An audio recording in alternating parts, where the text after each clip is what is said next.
muy bendecido tiempo el que Dios nos permite tener en esta oportunidad para seguir recibiendo su bendita palabra.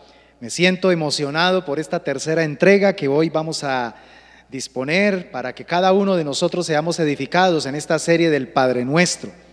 Vamos a prepararnos porque hoy vamos a tocar esa tercera frase extraordinaria, profunda, en gran manera significativa para nuestra fe, para nuestra relación con Dios, y tiene que ver con la expresión venga tu reino. Así que vamos a prepararnos como siempre pidiéndole al Espíritu Santo de Dios que Él ilumine nuestra mente y que nos capacite para poder quitar todo distractor de nuestro entorno, de nuestro interno, para que la palabra del Señor hoy corra y sea glorificada en nuestros corazones. Así que acompáñenme a orar y vamos a pedir al Espíritu Santo su iluminación. Dios Todopoderoso, te agradecemos en esta bella oportunidad, la experiencia que vamos a tener al escudriñar esta frase tan poderosa, esta frase tan significativa de nuestro amado Maestro, cuando enseñó a sus discípulos a orar: venga tu reino. Mi Señor, que hoy tu palabra abra un panorama completamente nuevo, diferente, extraordinario en nuestra mente, en nuestro espíritu, para poder seguir creciendo en esa relación tan maravillosa que ahora por Jesucristo podemos cultivar día tras día. Agradezco por esta bella oportunidad y por cada uno de nuestros hermanos y amigos que están conectados en este momento y que se disponen a recibir esta enseñanza. Háblanos Señor, y reta nuestro espíritu para poner por obra lo que hoy nos vas a decir. En Cristo Jesús, amén y amén. Venga tu reino. Así que vamos a colocar una base bíblica para que esto que Jesús dijo tenga todavía más proyección, porque viene catapultado desde el Antiguo Testamento. Esto Jesús no lo dijo simplemente porque se le vino a la mente decirlo cuando estaba enseñándole a sus discípulos a orar, sino que inspirado por el Espíritu Santo evocó lo que los profetas en el Antiguo Testamento ya estaban anunciando, de un reino que sería establecido de manera poderosa, firme y para siempre. Así que leamos Isaías capítulo 9, versículos 6 y 7 en la Reina Valera 1960. Dice la palabra del Señor: porque un niño nos es nacido, hijo nos es dado, y el principado sobre su hombro, y se llamará su nombre Admirable, Consejero, Dios fuerte, Padre eterno, Príncipe de paz. Lo dilatado de su imperio y la paz no tendrán límite sobre el trono de David y sobre su reino, disponiéndolo y confirmándolo en juicio y en justicia desde ahora y para siempre. El celo de Jehová de los ejércitos hará esto. Amén. Gloria al Señor. Definitivamente es muy acertado cuando los teólogos dicen que el evangelista del Antiguo Testamento es nada más ni nada menos que el profeta Isaías. Este varón de Dios fue muy usado por el Espíritu Santo para revelar desde 700 años antes que Jesucristo viniese a la tierra muchas de las verdades que se establecerían a través del ministerio de nuestro amado Salvador. Y no solamente el profeta Isaías vio el advenimiento de nuestro Mesías encarnado, sino también vio cuando nuestro Mesías venga nuevamente como Rey de reyes y Señor de señores. Primero lo vio como el siervo sufriente, pero también lo vio como el Rey eterno, como el que se sentará en el trono de David por los siglos de los siglos. Y es a esa evocación a la que el mismo Señor Jesucristo se enfoca a través de esta tercera frase tan hermosa en el Padre Nuestro. En las dos primeras entregas que hicimos de este precioso tiempo de enseñanza, fuimos conscientes de que el orden de enseñanza sobre la oración que Jesús está entregando a sus discípulos prioriza nuestra adoración al Padre. Padre nuestro que estás en el cielo, santificado sea tu nombre. Está enfocándose precisamente en la persona del Padre, pero específicamente en la necesidad de Él recibir la adoración y el reconocimiento. Ahora, en esta tercera frase, venga tu reino, se resalta la gran necesidad que tenemos nosotros, los cristianos, de impulsar desde nuestro corazón los intereses de Dios sobre la humanidad. ¿Cómo hacemos esto?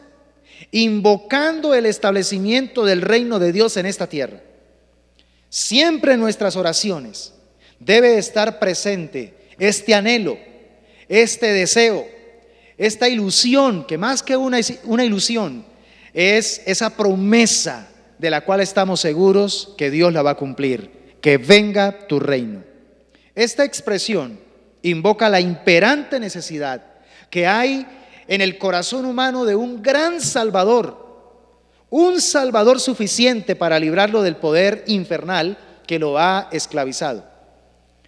Entonces, creo que cuando hablamos del reino de Dios para que venga y se establezca, podemos decir también con certeza que Cristo se ha convertido en el reino de Dios encarnado. Cristo es el que ha hecho visible ese reino, irrumpiendo en la vida del ser humano. Irrumpió en un momento clave en la historia de la humanidad. Y entonces, esa es la primera manifestación del advenimiento del reino de Dios. Cristo encarnado, el Emanuel, el Dios con nosotros. Esa expresión, venga tu reino, también expresa uno de los más profundos deseos del corazón del Padre. ¿Cuál deseo? El deseo de que nosotros podamos someter nuestra vida completamente a su voluntad. El deseo que tiene el Padre de que sus criaturas busquen de una u otra manera encontrar el camino correcto, encontrar el verdadero propósito de esta existencia, sometiéndonos a sus leyes, a sus mandamientos, sometiéndonos a su gobierno. De eso se trata. Cuando hablamos de venga tu reino, estamos hablando que el gobierno de Dios se establezca en cada corazón, en cada vida humana, mientras llega ese día prometido, donde habrá la manifestación visible, la manifestación universal del reino mesiánico profetizado desde los tiempos antiguos. Esto no es algo que se le ocurrió a nuestro Salvador a última hora para poder darle una lección más de tantas que él entregaba a sus discípulos. No, cuando Jesús se toma el tiempo para decirle a sus discípulos, vosotros pues oraréis así, Jesús es sumamente profundo en cada una de estas expresiones que está entregando como modelo para orar. Así que quiero en esta oportunidad responder dos preguntas importantes para clarificar el tema del reino de Dios. En primer lugar, quiero responder a la pregunta, ¿qué nos excluye del reino de Dios? Hay cosas de las cuales tenemos que ser muy conscientes, que si nosotros no las tratamos, si no las trabajamos, terminarán manteniéndonos al margen del reino de Dios. ¿Cuáles son esas cosas que nos excluyen del reino de Dios? En primer lugar, la falta de perdón. Tenga eso muy bien y muy claro, mi amado hermano y amigo. La falta de perdón nos excluye del reino de Dios.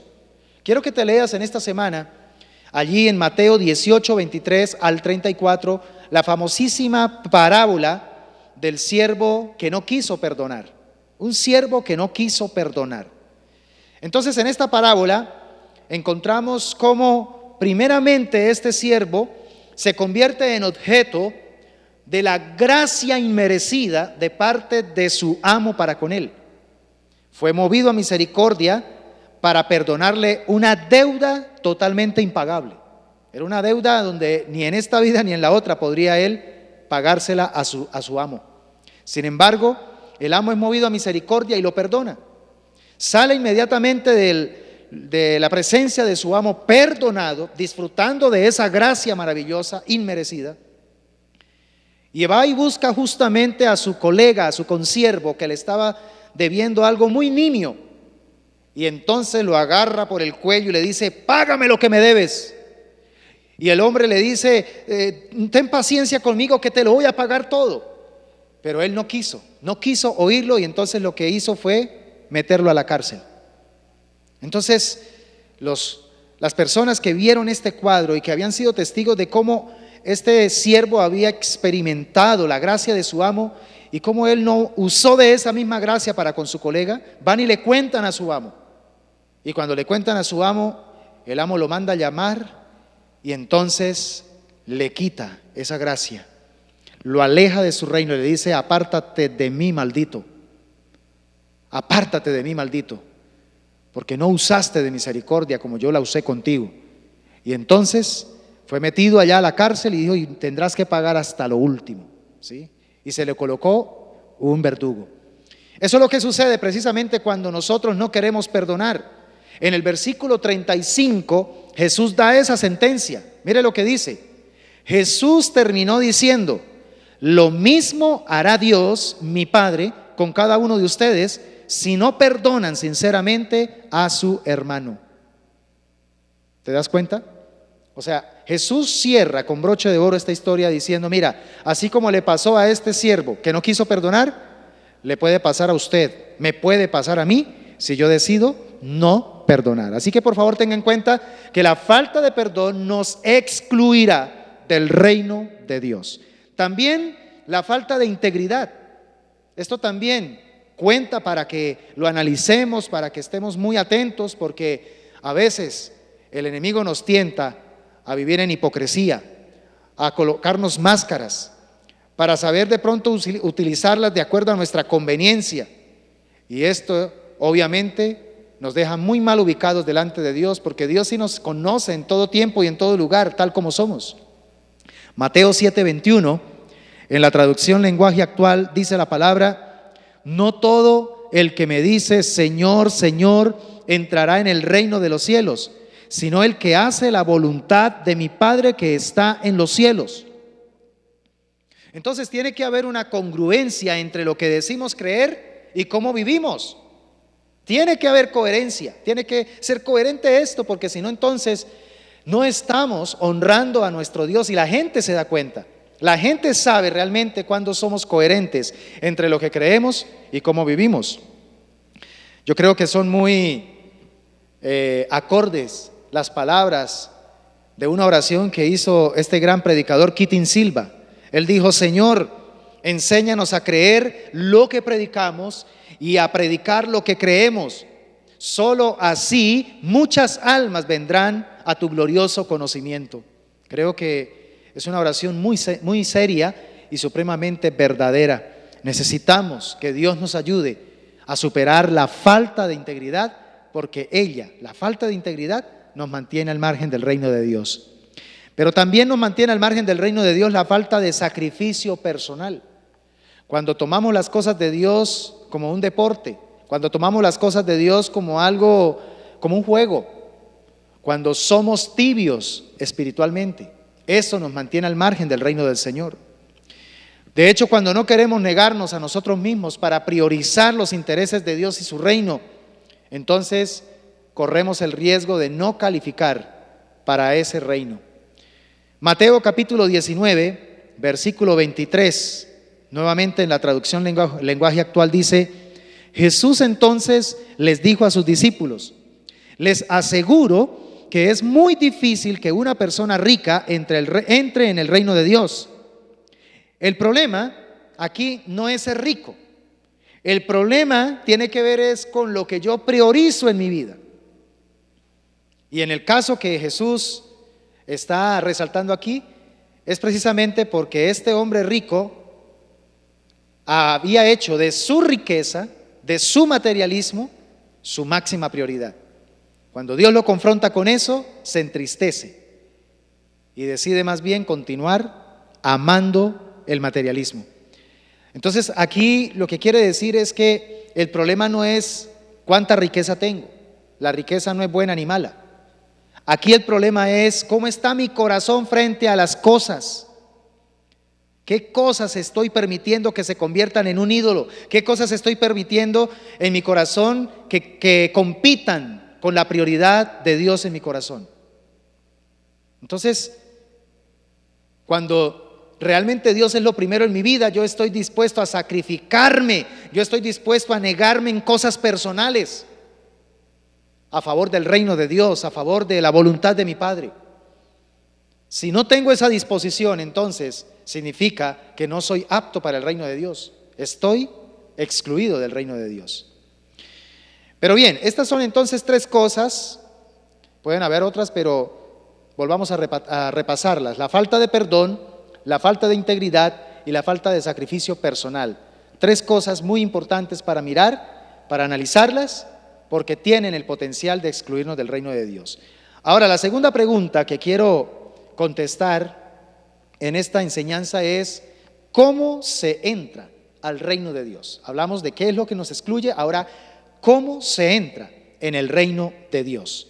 Y quiero que tome nota también de estas verdades que he estudiado para compartirlas con usted, mi amado hermano, mi amado amigo, porque mi anhelo y mi deseo es que esta palabra edifique, exhorte y consuele su corazón.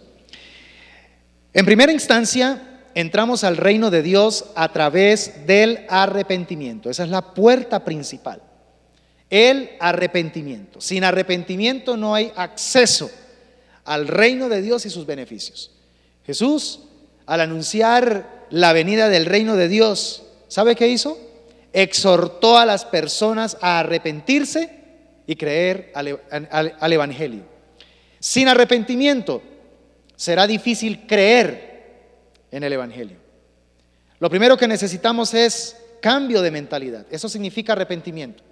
Si yo no permito generar un cambio de dirección, un cambio de mentalidad en mi mundo pensante, difícilmente voy a comprender las verdades de Dios y de su reino. Marcos capítulo 1, versículo 15, nos habla de cuál fue la primera anunciación o proclamación que hizo Jesucristo en su ministerio público. Arrepentíos, porque el reino de los cielos se ha acercado. Entonces, ahí está la llave, ahí está la puerta para accesar al arrepentimiento, al reino de Dios, que es el arrepentimiento. ¿Qué es entonces el verdadero arrepentimiento? El verdadero arrepentimiento nos habla de un cambio de mentalidad, de un cambio de corazón, de un cambio de conducta. Es más, el verdadero arrepentimiento nos habla de un cambio de estado, cambiar de un estado a otro. Eso se llama conversión. Nos convertimos en otras personas. Y esa conversión solo puede ser producida por nuestro Señor Jesucristo a través del poder del Espíritu Santo operando en nuestros corazones, operando en nuestras vidas. Solo el poder del Espíritu Santo puede trabajar esa transformación, ese arrepentimiento en nosotros. Cuando nosotros colocamos nuestra entera fe y nuestra confianza absoluta en la obra perfecta que realizó Jesucristo en la cruz del Calvario, ahí es donde comenzamos entonces a accesar a los beneficios del reino del Señor. Pero también se entra al reino de Dios a través de la fidelidad. Los fieles son llamados a formar parte del reino de Dios. Note lo que Jesucristo dijo en Lucas 9:62. Allí en la Reina Valera 1960 dice: y Jesús dijo, o Jesús le dijo: ninguno que poniendo su mano en el arado mira hacia atrás es apto para el reino de Dios. La fidelidad está muy, pero muy ligada con la inquebrantabilidad, con la permanencia, con ser estables, con ser personas inquebrantables, que pese a cualquier situación hemos tomado una decisión y nos mantendremos en esa decisión porque estamos convencidos de lo que hemos decidido. Este es un requisito fundamental para accesar al reino de Dios, la fidelidad. Por eso cuidémonos de ser personas incongruentes, incoherentes, tibios, de doble ánimo. Esa clase de persona difícilmente puede formar parte del reino del Señor. Se requiere tomar una decisión firme y perseverar en ella. Los tibios no son aptos para formar parte de este reino. ¿Sabe qué dice la Biblia con respecto a quiénes son los que arrebatan este reino? O sea, ¿quiénes son los que pueden pertenecer a este reino? Los valientes. Los valientes. Una persona valiente por naturaleza es fiel. No le tiene miedo a mantenerse en la posición en la que ha decidido estar. Mateo capítulo 11, versículo 12, en la traducción lenguaje actual dice: desde que Juan el Bautista comenzó a predicar hasta ahora, el reino de Dios avanza a pesar de sus enemigos. Solo la gente valiente y decidida logra formar parte de él. Qué versículo tan claro, ¿verdad? ¿Quieres formar parte del reino de Dios? ¿Quiere que el reino de Dios venga a tu vida, que se manifieste? Pues trabaja entonces en la fidelidad de tu corazón para con Dios. Es imposible que el reino de Dios se desarrolle, prospere en nuestra vida cuando no tenemos el carácter de fidelidad. Pero también podemos entrar al reino de Dios a través de la humillación propia. Y esto sí que también es muy importante, la humillación propia. ¿Sabe a qué se refiere este concepto? Se está refiriendo al reconocimiento de nuestra pobreza espiritual. Tenemos que ser lo suficientemente humildes para reconocer que sin Dios no somos nada. Sin Dios, separados de Él, nada podemos hacer, dice la palabra. Reconocer que estamos en una situación bastante lamentable es lo que nos va a aperturar las puertas para accesar a ese reino ilimitado. Quienes lo reconocen, quienes saben que están sumamente necesitados de Dios en su vida, son los que van a accesar al reino del Señor. Ahí es donde se cumple ese texto donde dice que Dios atiende al humilde, mas al altivo lo mira de lejos. Cuando somos humildes, cuando reconocemos nuestra pobreza en espíritu, nuestra profunda necesidad de Dios, entonces Dios se acerca a nosotros. Esto es maravilloso. Él habita en la altura y la santidad, pero también dice la palabra que habita con el quebrantado y humilde de espíritu. Así que Mateo 5:3 dice: bienaventurados los pobres en espíritu, porque de ellos es el reino de los cielos. Ahora permítanme leer el mismo versículo, pero en la traducción lenguaje actual. Dios bendice a los que confían totalmente en Él, pues ellos forman parte de su reino. A eso se refiere la humillación propia, a que llega un punto donde reconozco que sin Dios no soy nada, y como reconozco que sin Dios soy nada, entonces dependo totalmente de Él, porque sé que Él todo lo puede. También podemos entrar al reino de Dios a través del sufrimiento. Esto también tiene su significado y tiene su valor bíblico. El sufrimiento es realmente la prueba más fehaciente para determinar quiénes realmente aman a Dios y quiénes realmente no. De tiempo en tiempo Dios, de manera intencional, permitirá que pasemos por escenarios de dolor, de sufrimiento, no porque Él se goce en vernos sufrir, sino porque Él sabe que nosotros necesitamos pulir nuestra dependencia, pulir nuestra fe, pulir nuestro carácter, para cada día amarlo más, para cada día hacer de nuestra relación con Él nuestra máxima prioridad. Mateo 5:10, también en la traducción lenguaje actual, dice: Dios bendice a los que son maltratados por practicar la justicia, pues ellos forman parte de su reino. ¿Quiénes forman parte de su reino? Los que tienen que pasar por dificultades, los que tienen que pasar por pruebas. De hecho, el apóstol Pablo en una ocasión dijo: es necesario que a través de muchas pruebas y de muchas dificultades entremos al reino de Dios. Entonces no debe sorprendernos los periodos de fuego, los periodos de prueba, porque están ya incluidos dentro de este paquete que se llama vida eterna. Ahora, también entramos al reino de Dios cuando somos como niños, siendo como un niño. Mateo 18:3, en la traducción lenguaje actual, dice: y les dijo, les aseguro que para entrar en el reino de Dios, ustedes tienen que cambiar su manera de vivir y ser como niños. O sea, es muy claro. Para entrar en el reino de Dios, ustedes tienen que cambiar su manera de vivir y ser como niños. ¿Sabe cuáles son las dos principales características en la vida de un niño? Yo tengo hijos pequeños y de hecho las veo muy seguido.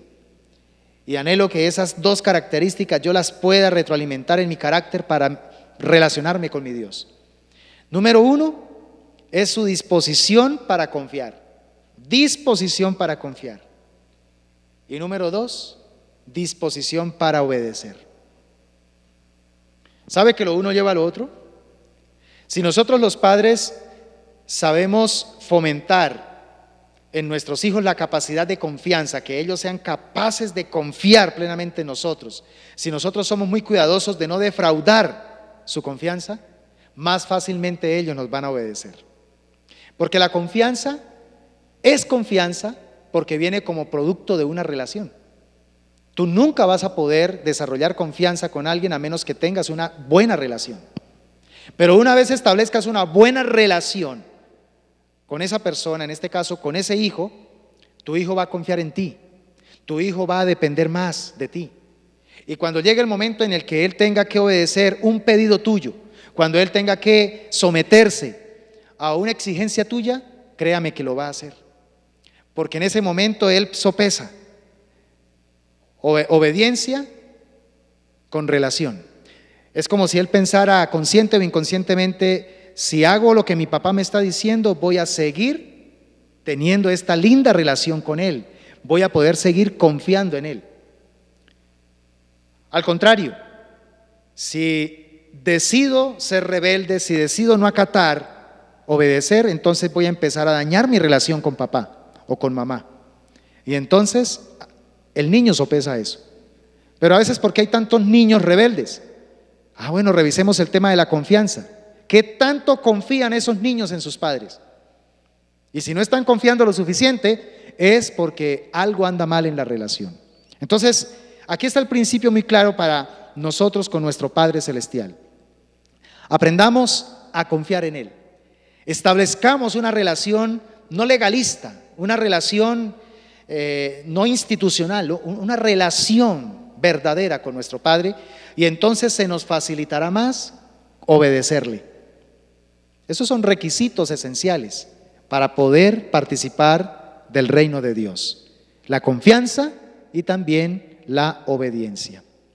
Así que quiero concluir diciéndote en esta oportunidad que debemos priorizar esta petición diariamente en nuestras oraciones.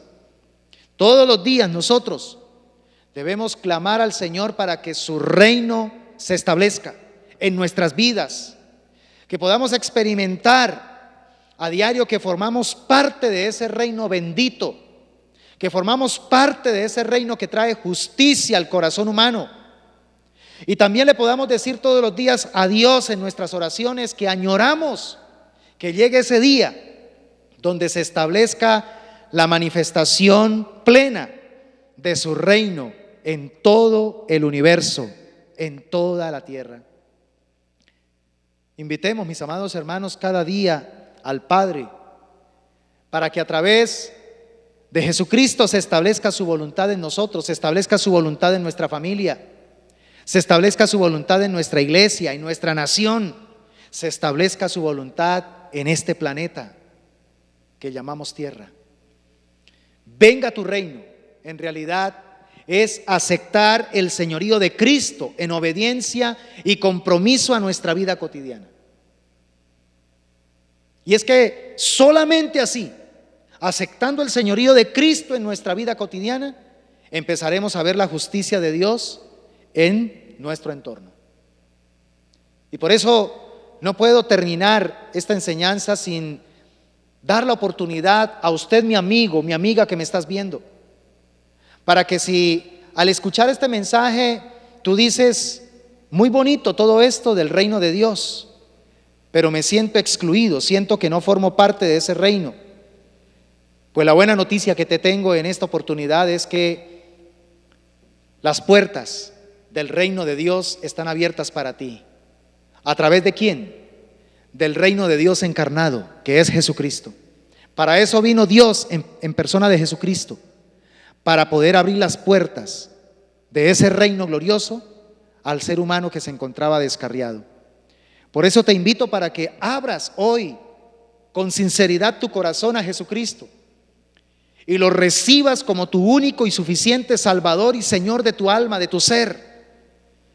Le digas con toda tu alma: Señor Jesucristo, reconozco que soy pecador, me arrepiento de todos mis pecados. Necesito que la obra que hiciste en el Calvario sea aplicada a mi vida, para que el poder de tu sangre preciosa me limpie y me purifique de todo pecado, y así pueda entonces accesar ahora a ese reino glorioso por lo que hiciste por mí en el Calvario. Dígale ahí donde te encuentras, amado amigo y amiga, dígale: Señor, quiero formar parte de tu familia. Por eso hoy te recibo en mi corazón como mi único y suficiente Salvador. Te entrego mi vida y te pido que a través del Espíritu Santo de Dios me ayudes de aquí en adelante a llevar una vida de acuerdo a tu voluntad. Quiero empezar a leer más la Biblia para empezar a practicarla, empezar a ponerla por obra en mi vida. Dígale en esta noche: Señor, regálame el privilegio de congregarme en una iglesia donde se predique tu palabra y donde pueda encontrar esa familiaridad cristiana para poder crecer y madurar en mi fe. Dígale: Señor, quiero empezar a hablar contigo todos los días, a decirte que anhelo que tu reino se establezca todos los días en mi vida, para ver cómo los beneficios de ese reino empiezan a hacerse reales en mi vida y en mi familia y en las personas que amo. Recíbelo, acéptalo, y entonces, ¿sabe qué dice Juan 1:12? Mas a todos los que le recibieron, a los que creen en su nombre, les dio potestad de ser hechos hijos de Dios. Todos los seres humanos, según la Biblia, somos criaturas amadas de Dios, pero solamente los que tienen la facultad de recibir a Cristo en su corazón y empezar a permitir que su reino se establezca en sus vidas y empezar a vivir de acuerdo a su voluntad, son los nacidos de nuevo. Y esos nacidos de nuevo se convierten en hijos de Dios. Y esos hijos amados de Dios son los que empiezan a formar parte de su reino glorioso. Dios Todopoderoso, yo quiero agradecerte en esta hermosa oportunidad por el privilegio que me has dado de compartir con mis hermanos y amigos esta palabra. Deseo que tu reino se establezca cada día en nuestros corazones, se establezca en nuestras familias, en nuestros hogares, en nuestras iglesias, en nuestras comunidades, vecindarios, en nuestra nación Colombia y en las diferentes naciones de la tierra. Que venga tu reino, Señor. Gracias porque cuando invocamos ese reino de los cielos, estamos invocando la presencia de Dios a través de Jesucristo, el Rey de Reyes y Señor de Señores, para que venga y se entronice en el corazón de cada ser humano, de cada vida, de cada alma. Y cuando Cristo se convierte en el Rey, en el soberano de cada corazón humano, empieza a verse la manifestación de ese reino. Un reino que se caracteriza por la justicia, por la verdad, por la esperanza y por la vida. Así que en este momento, mi Dios eterno, te pido con todo mi corazón que esta palabra que hoy me has permitido compartir con tu pueblo, Señor, nos ayude para seguir anhelando a través de nuestras oraciones la manifestación de tu reino. Que tengamos siempre en cuenta en nuestras oraciones esta petición sentida, esta petición profunda, esta petición seria, porque la iglesia junto con el Espíritu Santo dicen: ven, Señor Jesús. Anhelamos que vengas, oh Dios, anhelamos y que establezcas tu reino, Señor, sobre el universo. Es lo que nuestra alma añora. Si lo anhela la naturaleza, si lo anhela la creación, cuánto más nosotros, Señor, tus hijos amados. Gracias por esta palabra, y estoy declarando en el nombre de Jesús que tu reino se establece de una manera muy especial. Muchas gracias, mi Señor. Amén y amén. Quiero terminar diciendo lo que dice primer libro de Crónicas 29:11. Tuyos son, Señor, la grandeza y el poder, la gloria, la victoria y la majestad. Tuyo es todo cuanto hay en el cielo y en la tierra. Tuyo también es el reino, y tú estás por encima de todo.